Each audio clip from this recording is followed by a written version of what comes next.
Hey guys, I wanted to do an informal discussion on stress fractures today.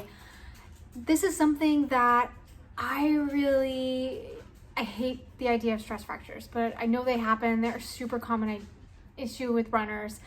And when I have to send someone to get an x-ray for a possible stress fracture, it breaks my heart.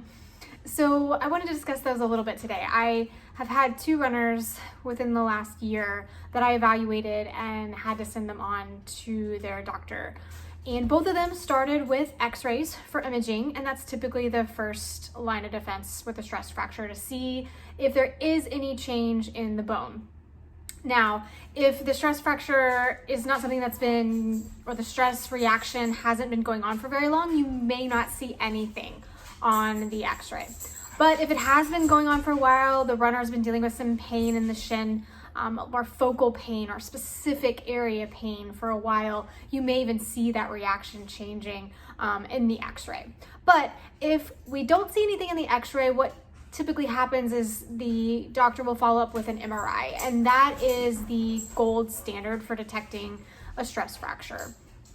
What they will do is have the MRI take a look at it, see what the bone and what the tissue is doing, see how that response is in the leg, and then they'll be able to say, all right, here we are, we have just a stress response, or we actually have a stress fracture, it's gotten that bad. And based on that, it will determine your rehab, it will determine how long you're out.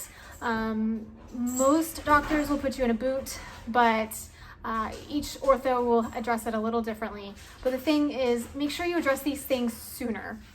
Sometimes there's factors that are out of our control, whether it's menopause or being of a certain genetic makeup or a specific descent as far as your nationality. Those can even put you at a higher risk factor for stress fractures.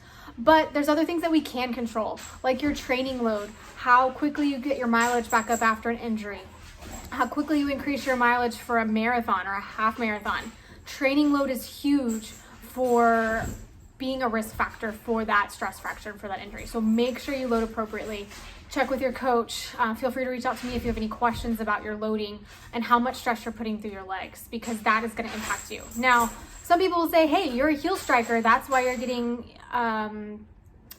these stress responses or stress fractures.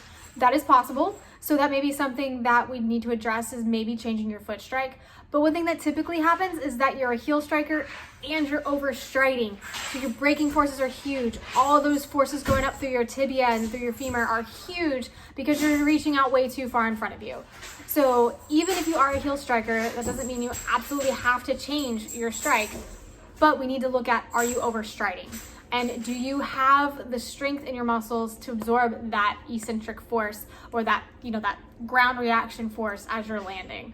So things to keep in mind, there are training errors that we can reduce the risk of stress fractures, but other things like fueling, hydration, nutrition, all those come into play in making sure that your bones are happy and healthy and reducing the risk of stress fractures. Let me know what you think if you have any questions. And sorry, my dogs are playing like crazy in the kitchen in the background.